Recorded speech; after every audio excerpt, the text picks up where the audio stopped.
I'm Sir Evans, and welcome to some real life morning motivation. Because no one wakes up in the morning and says, I hope I have a bad day.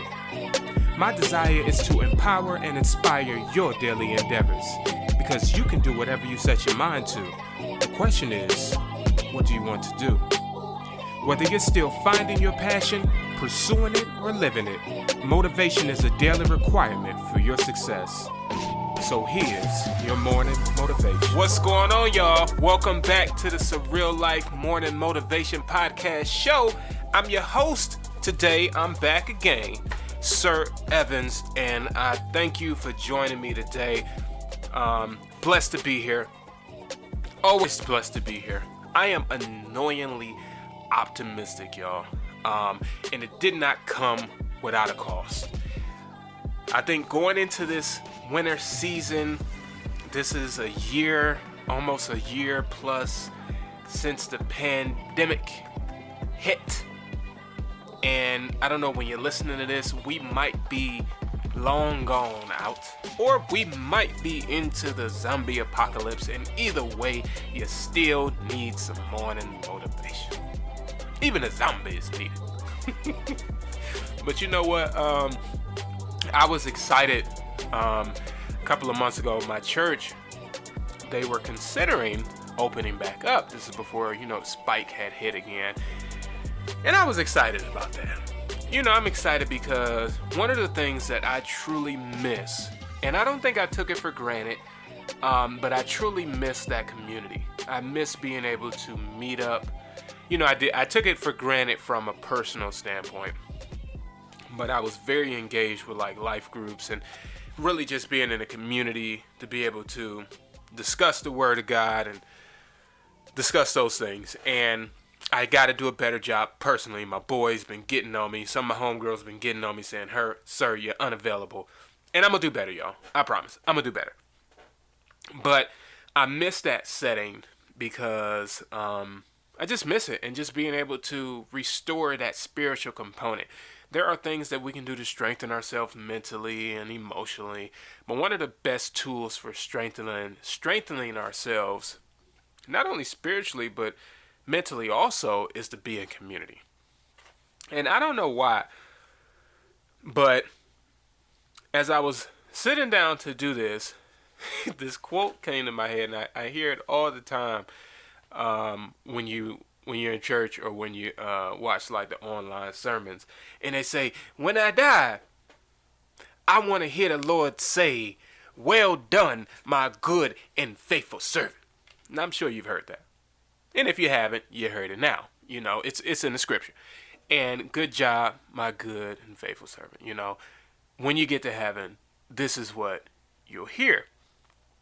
And as I was sitting down, I was thinking about it. It ties into the topic. But I was thinking, what if God said, "Good job, my good and faithful servant. You surprised me. You really surprised me, because you was more like everybody else than I really anticipated. You were a great clone. Hats off to you. The way that you mimicked your friends and the way that you cloned your environment and didn't blink or change a thing. I couldn't have written it better myself." Oh, I did write it. I'm sure God is. I'm sure God's not going to say that. But it ties into the morning motivation topic because of that exact reason.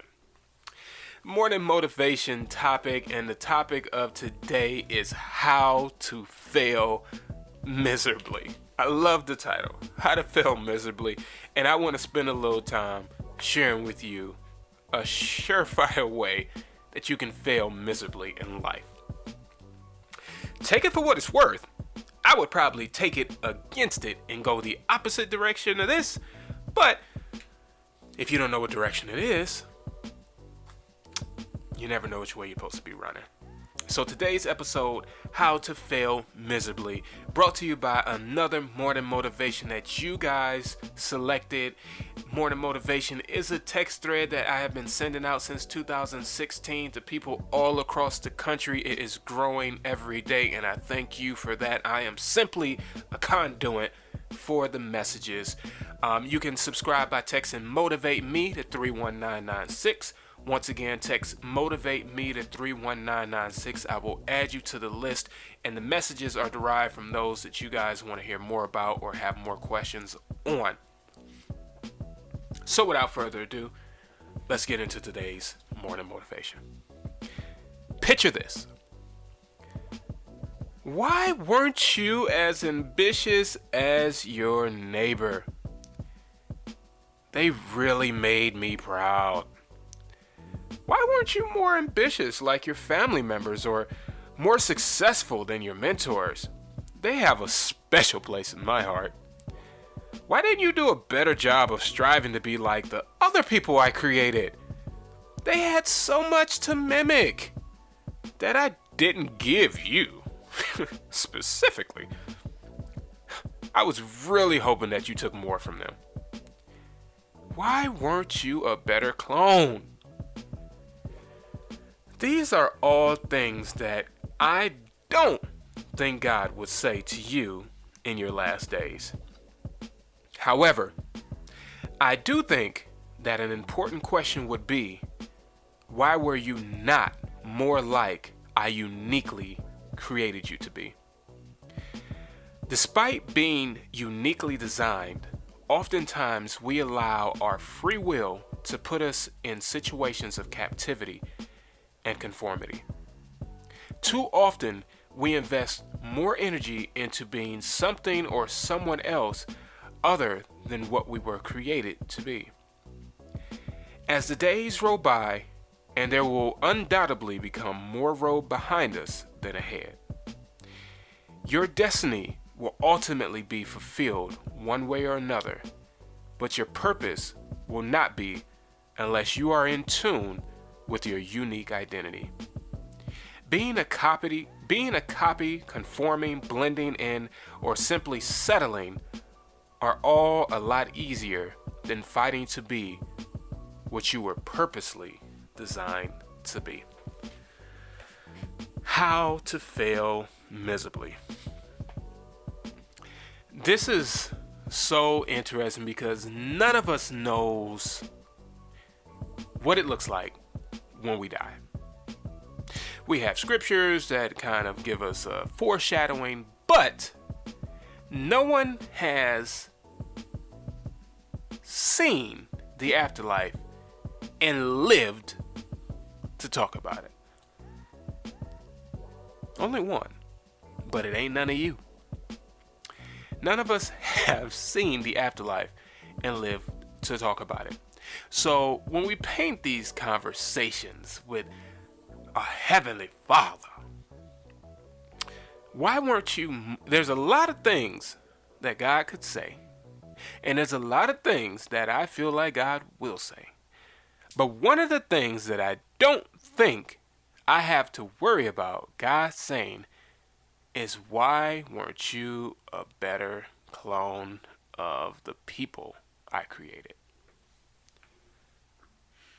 I could even hear God say, why weren't you a better reflection of me? But I don't hear him saying, why weren't you a better reflection of everybody else that I created? Just me. So, one of the surefire ways and the way to fail miserably is to be like every single person around you. That's it. How to fail miserably. So, let's kind of dive into that a little bit. First of all, one of the things that forces or breeds that conformity, breeds copying, breeds blending, and settling is, in my opinion, a fear of failure. It's a fear of stepping out into who you are. It's a fear of being authentic, uniquely you. So how do you handle fear? How do you handle failure? Failure is, first of all, it's based upon perception. Failure is based upon what the perception of failure is. And for me, I don't really subscribe to failure. Now, I'm not saying it doesn't exist. I'm saying I don't subscribe to failure first. For me, it's more of a temporary defeat. Now, in order to kind of dissect that a little more, we have to understand and define those differences, right? Because failure is a lack of success, flat out. Google it. In so many words, failure is a lack of success, right? But you can't stop there. You can't stop at it's a lack of success without also breaking down what success is to each of us. So, for example, knowledge, experience, those are successes to me. If I'm nitpicking, if I gotta go, if I gotta go low, even though that could be a high pick and berry fruit too, but knowledge gained and experience gained can still be considered success in my eyes. And that's truly all that matters. So even in your own life, I'm not saying that's all that matters in your life, but in your life, what is success to you? Because that failure being a lack of success, before it can even be deemed failure, if you're subscribing to that, you have to also identify what success is. But we also have to, for the sake of this clarity, we have to also identify what is defeat. And defeat is defeat is when something has won victory over you. Now, I can buy that. I can still have success in the face of defeat. I can still be successful even if something has won a victory over me. That I can do. Because even if I'm looking at it use the same examples from a success standpoint, where I'm saying even at minimum, I know I'm going to gain knowledge from a defeat. I know that I can gain knowledge and experience. I can even gain that from failure. The reason I don't subscribe to that concept because it's just the wording. It's just that simple. And I like defeat better. I like the concept of it. But that does not mean that both of them don't occur. But when I look at that definition of failure as a lack of success, well, I can't necessarily deem something as always being a failure if I didn't win when I still got some type of success out of it. It's more of a defeat. You get what I'm saying? So one of the best tips to handle fear, and one of the best tips that I learned from my college professor, Gene Poor, shouts out to Gene Poor, fail faster. And he didn't coin the phrase or create the phrase, but he sure did bring it to the forefront of a young black man such as myself to hear, and especially as someone who's always been a perfectionist in his craft. Fail faster. Be defeated sooner so that you can learn from it, right? Mike Tyson had this famous quote. He was getting ready for a fight. I can't remember who he was about to fight, but he was getting ready for this fight. And, the commentator, he was talking about, he says he's prepared for this in the fight and how he's going to do this to you and do this and do that and do this. And the commentator asked Mike Tyson, he said, "What do you have to say about that, Mike?" And Mike says, "Everybody's got a plan until they get punched in the mouth." Simple enough. Everybody got a plan until they get punched in the mouth. You got a plan until you get jaywalked. You got a plan. Everybody got a surefire plan for success until they hit some turbulence. Bumps, bruises, crashes, detours, punches, uppercuts, jabs, and hooks. Everybody's got a plan. But the thing about it is you learn how to take a punch from getting a punch. You learn how to avoid it. You learn how to dodge it. You learn how to handle it. And you learn how to take it. However, until you get punched in your mouth, how will you ever know how to handle it? How will you ever know how to regroup? Some of y'all done probably made it your whole life without getting punched in the mouth, and that's good. That's good. That's good. You're probably even at a certain age where you'd be like, there's no reason why I would ever have to be punched in the mouth. But I can almost guarantee you, if you've never been punched in the mouth, you've probably had some type of punch in your life. So you're not exempt. You've still suffered from a sucker punch. But the point of the matter is that we're able to learn from these situations. And until we learn from these situations, we'll never truly understand and know how to navigate those situations. You might know how to navigate them for the season that you're without blemish. You're without a blow. But what happens in that season where you finally take a hit? And this happens a lot for younger people. And I'm always a little, I was even like this with my nieces, but there's always that point in life, and a lot of people who might be on fire for the Lord, but you run into these situations where life hasn't really grabbed you by the back of your collar and punched you in your stomach.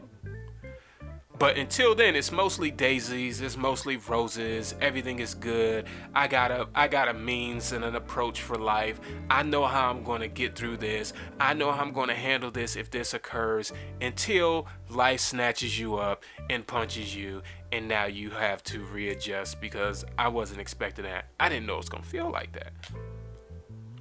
But once you know how it feels, you now know how to equip for it. I remember my math professor when I was in college. One of the classes, it was rough. And on top of that, it was a summer class. I can't remember what math it was.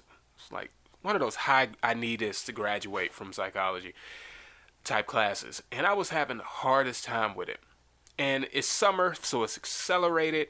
And I remember like my first exam, probably the first exam, first test, maybe first test and first quiz, I'm getting like a D and an F. The first F, I'm like, yeah, it's cool. I don't know what the hell went wrong, but you probably just weren't paying attention. You didn't study. I'm guessing at this point. I'm like, you just came in here and thought you was about to just do whatever you wanted to do. The second one, I got a D, and I'm starting to apply a little pressure, but I'm still not really studying. I'm really still not paying attention. I didn't even review the past test to see where I went wrong. So after that second one, I went to go see my professor. If you're in school, you think about going to school, one of my best pieces of advice for you is go see your professor. This is unrelated, but this is just beneficial because you're now more than just a number in the crowd. You're more than just a face in there. You now are set aside, so now they can put a face with the person in their class. It also shows that you care. Also, don't hesitate to invite your professor out to lunch. Networking, it'll teach you. Anyways, but when I was in there and I'm sitting here talking to my professor, he's now walking me through this. He's now explaining to me how I was defeated. Why I got an F on that test. And he was able to kind of ask me, well, how are you doing this? Let me see how you're coming to these answers.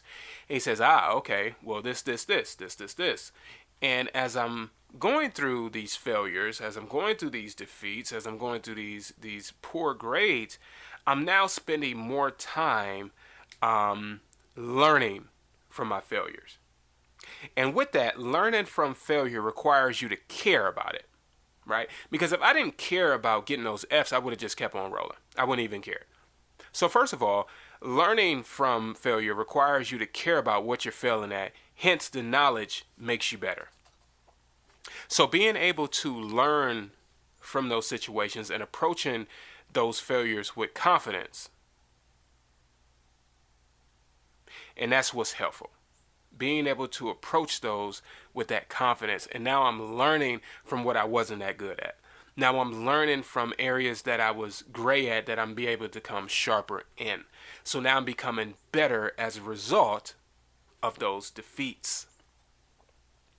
Another way that can be helpful when it comes to handling fear is to approach it with the same confidence as you would approach victory. The outcome is only different at the end, not before. Like, you don't know that you failed until afterwards, right? What did my sociology teacher used to always say? She used to always say something along the lines of, don't skip. I've heard this twice. I think I was taking like a real estate exam or something like that. But they said, don't skip an answer, right? Don't leave it blank.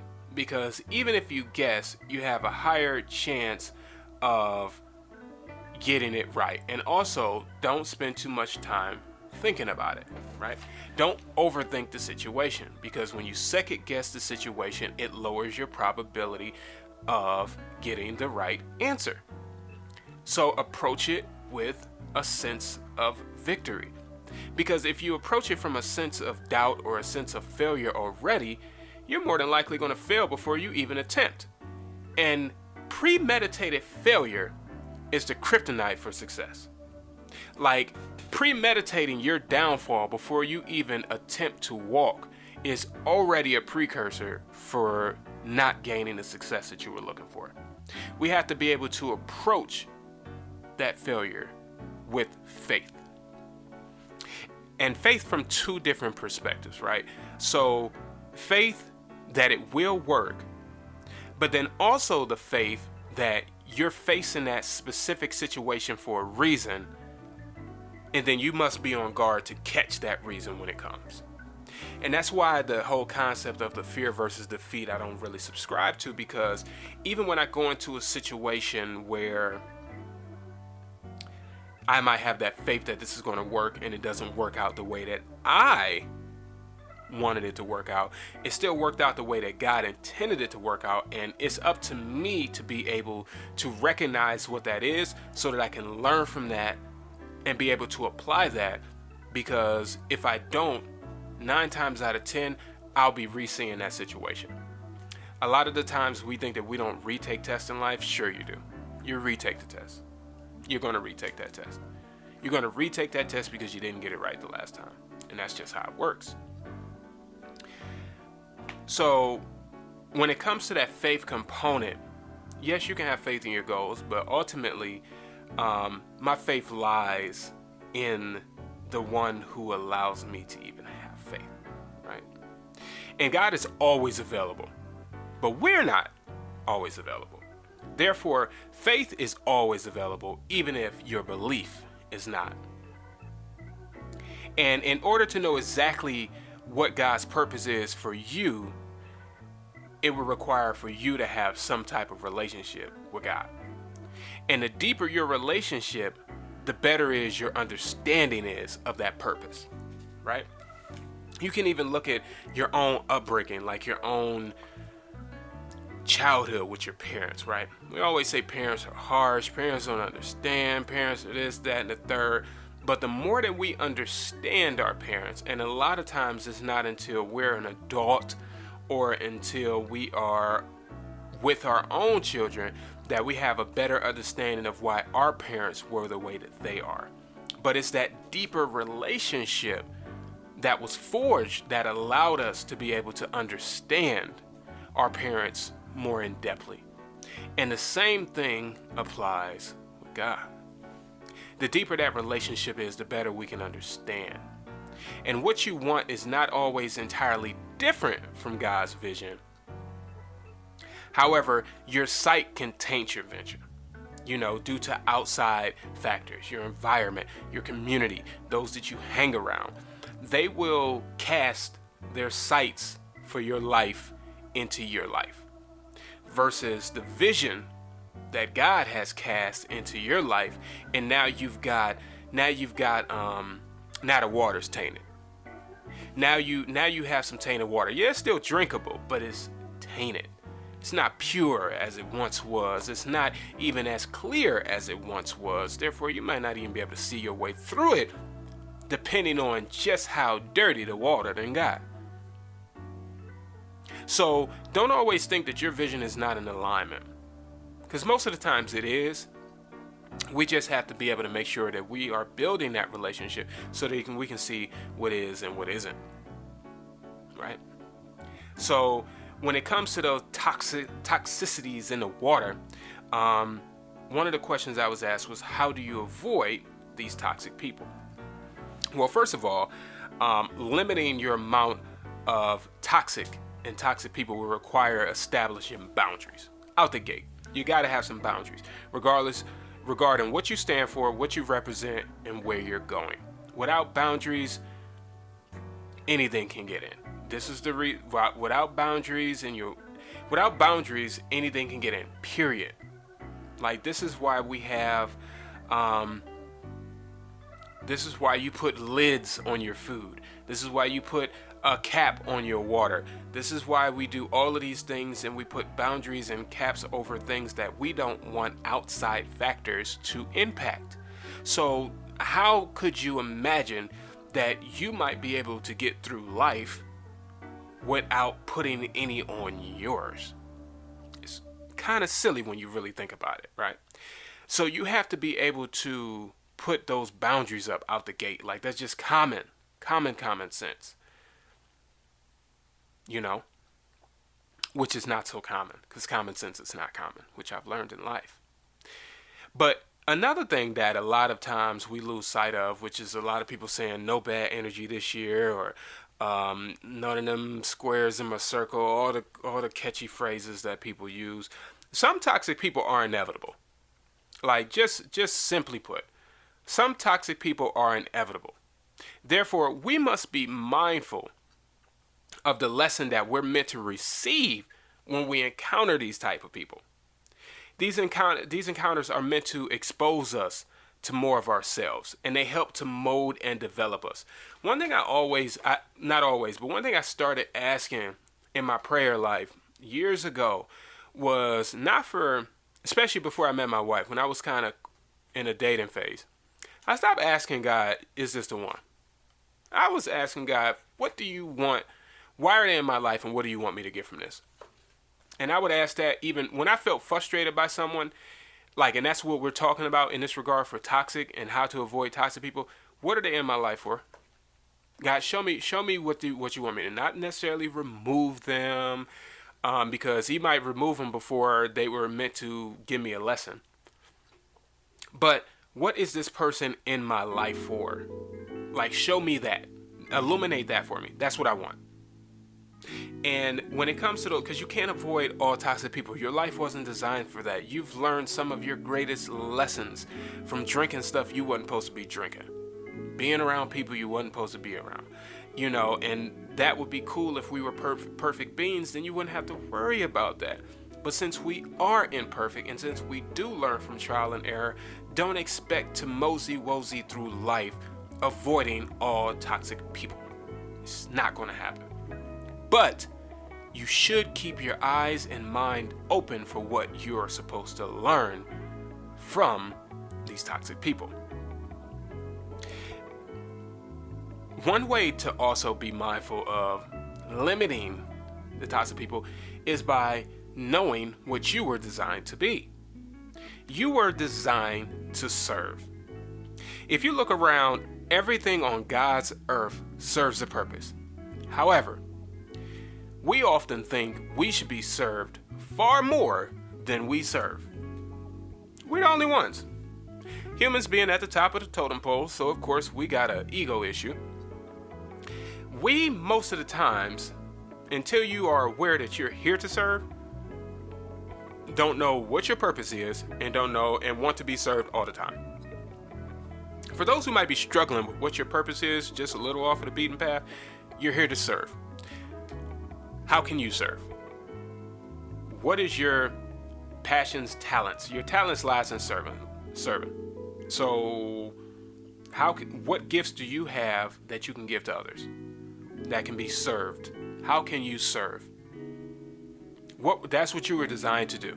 And the thing about it is that in the circle of life, everything is still serving Everything is still served in order to serve one another. That's what's so fascinating about God's creation. Everything is still being served in order to serve something else. Perfect example, the birds and flowers. The bird is serving, the bird is being served, the flower is being served, we're being served, the trees, oxygen, the bird, like everything is being served.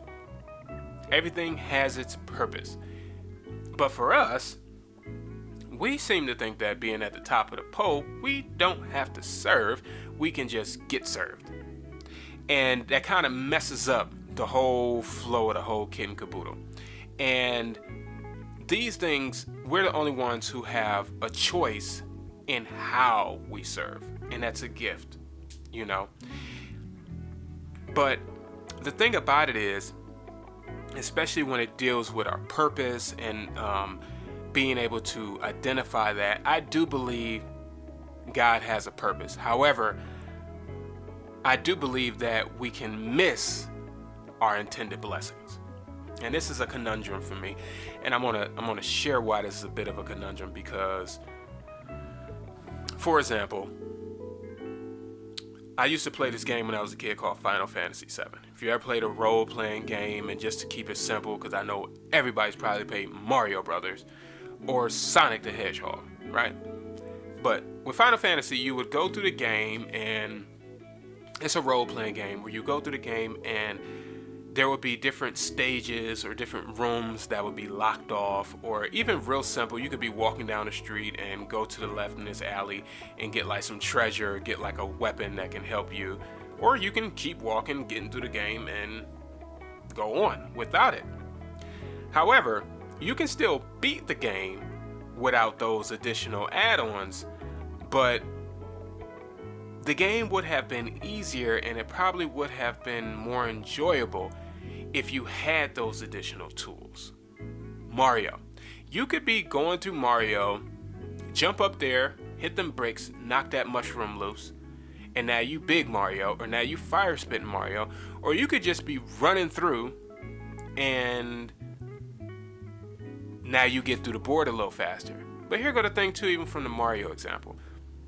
Let's say you don't hit the mushroom and you running down the game and you run into a monster. The monster hits you and you little Mario, you're gonna die without getting hit twice. Versus if you would hate the mushroom, you'd have been big Mario, you'd have been hit twice before you died. That's the way I feel like purpose works in life, right? Now, ultimately, God has a vision, has a purpose for us. But I do think that it's possible for us to miss out on some of the blessings that are for us if we're not for them. Like if we're not looking, if we're not attentive, if we're doing this, if we're doing that, if we are striving to be more like somebody else than we're designed to be uniquely who we are, then there are blessings that we will miss out on. And we've seen this even from like biblical history. That doesn't mean that blessing is not on you. That does not even mean that God will not look out for you. There's just some things that you're just not going to get. The prime example is Moses. Moses was told through the whole time, lead my people to the promised land, lead my people to the promised land. Moses did the wrong thing with that rock, and he never got to go into the promised land. Now, here's where my conundrum lies. Because destiny fulfilled, Moses didn't end up in the promised land. But, so it's like the chicken or the egg, but it's like, okay, Moses didn't make it to the promised land, but was he ever truly, quote unquote, intended to go into the promised land if he didn't? Like, was his purpose ever to go into the promised land, or was that just a blessing he did not receive? In which we could easily say, well, God told him he was going to go to the promised land, but since he did not obey, he did not make it into the promised land. So with Moses, was that ultimately his purpose, or was that a redefined purpose? And I think even just saying it out loud, I'm still going to stick with my original concept of Your destiny can be rewritten, but ultimately, there are some things that I feel like we are highly capable of missing out on the road, especially if we're not listening, especially if we are afraid, especially if we are conforming to something other than what we were intended to be. So, homework assignment, ladies and gentlemen. Homework assignment. How are you building your relationship? Because in order to understand who you are uniquely, you have to build not only a relationship with yourself internally, mentally, physically, spiritually, emotionally, you have to build that relationship with your Creator. How are you building that relationship? What tools are you using? What methods are you using? Because ultimately, you are a spiritual being in a physical body with emotional characteristics, mental characteristics as well. You are not simply the physical. So we have to move accordingly. And we have to lead out of those areas accordingly. So, if you want to fail miserably in life, just don't be yourself. Just do what every single person on God's green earth is doing it. And do it just like them. But if you want to be successful, strive at being who you were uniquely designed to be. Because nobody can do what you can do the way that you can do it. So until the next time, y'all, I am getting out of here. I got to get my day rolling, get this party on the road. I'm your host for the day, and your host is always Sir Evans, signing off. Salute. Until the next time, stay blessed, y'all. I'm Sir Evans, and you've been listening to Surreal Life Morning Motivation. Available on Apple Podcasts, Spotify, Anchor, and wherever else you listen to your podcasts. Feel free to subscribe, rate, and review this episode. And join me next week for Surreal Life Morning Motivation. Thank you for listening. Salute.